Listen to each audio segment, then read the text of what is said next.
Former champions collide at the CrossFit German Throwdown. Katrin Davidsdottir and Sam Briggs have their sights on another trip to the games. Jonakowski is the favorite for the men, but who could be joining him in Madison? That's next on Game Central. Hi everybody, welcome to another edition of Game Central. I'm Sean Woodland with Annie Sakamoto as we continue to preview the semifinal events for the 2021 Noble CrossFit Games. Today we are focusing on the CrossFit German Throwdown, and this is an event that we don't know a whole lot about, but it's too bad that they are not going to be able to hold this thing in person, because when they do, it's going to be fantastic. Right, I think actually the last in-person event in Germany was in Berlin, and that was the 2013 Invitational. So it's been a while since a live event of this scale has been in Germany, but I have no doubt that when it runs, it'll be amazing. Yeah, one of the 5 virtual events is the CrossFit German Throwdown, June 11th through the 13th. They will be sending 5 men, 5 women, and 5 teams to the CrossFit Games, and then 3 men, 3 women for another chance at a trip to Madison in the last chance online qualifier. And one of the things that I think is going to make this event so great is the talent pool that they are drawing from. There are a ton of great athletes to watch here. Right, when you look at the names, the rosters, especially the female side, we have, like you said, past games champions in the roster. I think that's going to be a huge draw to this event, be it virtual or live. All right, let's start with the women's side of things. Loaded field there, plenty of athletes in contention for those top 5 spots, but who winds up taking them?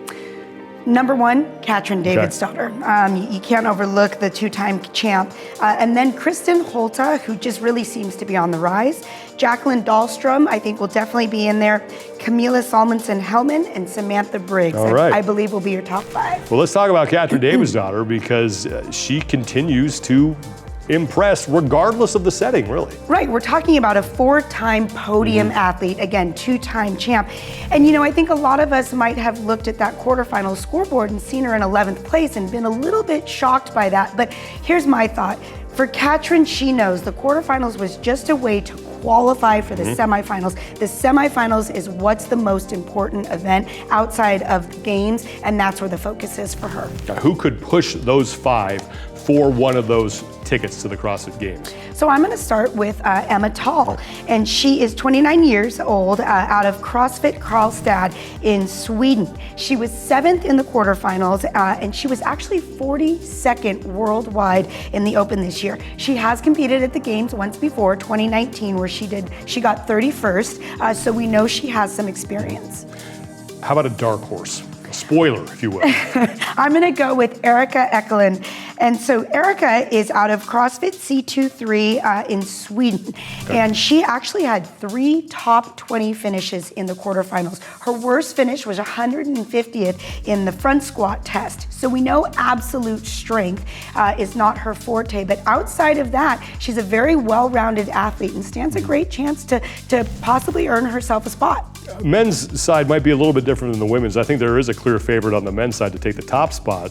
Curious to see if that's who you name, but who do you think the other 4 to join him would be? Okay, top spot, I'm going to go with Jonakowski. Okay, I was right. Okay, good. And then we have Andre Houdet, Lazar Stuchik, Lucas Esslinger, can't overlook that, or Elliot Simmons, so past games athletes in both those gentlemen. Yeah, Jonakowski is a guy who's been a fixture at the games, done very well there, has yet to kind of punch into the elite, though, as far as the top 5 is concerned. Why could this kind of be his first step towards that? Well, again, so he has competed in 6 consecutive games. He just missed out on stage 2 last year, finishing in 7th place. But I think when we look at the rest of the field, his experience alone, the amount of years and time that he has competing at a higher level means that he is going to take this event. Who is on the bubble for the men for a spot in the top 5? So I'm going to go with Georgios Karavis. And I like this gentleman. He's 26 years old, out of Greece. He finished 4th in the quarterfinals. He had 2 top 20 finishes, but above that, Sean, he actually finished 12th worldwide in the Open this year. So definitely a name to watch in this event. How about a dark horse now finally for the men? So I'm going to go with P.D. Savage. Okay. First of all, I love the name, right? How can you not be savage when that's your name?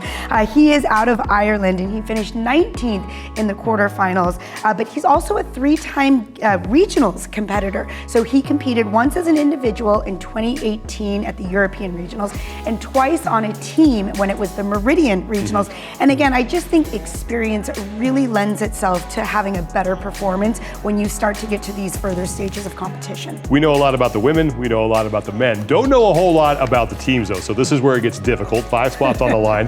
Who do you think winds up on top of the leaderboard? So I'm going to start with From the Port, and then CrossFit Oslo Wolfpack.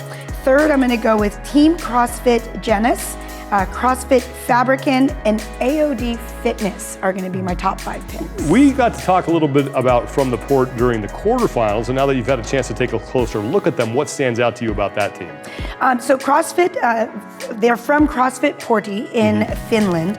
They got second in the quarterfinals, and this is what stands out to me. They had all top 10 finishes when you look at that European regional, and I think it just shows how well-rounded they are as a team. At the athlete program, you have them in the hunt, and that's a name that I think people have heard, but they don't know a whole lot about maybe. Right, and so if you don't know, CrossFit, the athlete program is from Aylesbury, UK.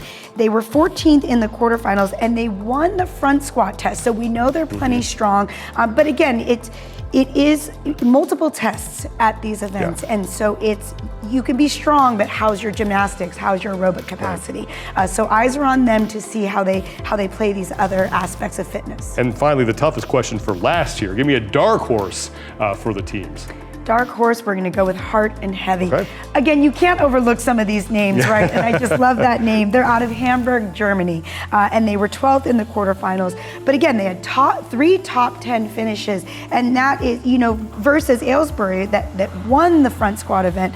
When you look at 3 top 10 finishes, to me that just shows how well-rounded they are, and so I think that bodes well for their performance here. Yeah, CrossFit German Throwdown, one of the 5 virtual semifinal events, June 11th through the 13th. 5 men, 5 women, 5 teams advancing to the CrossFit Games. Thank you so much for joining us, everybody. Really appreciate you taking the time to watch. For Annie Sakamoto, I'm Sean Woodland. We will see you next time.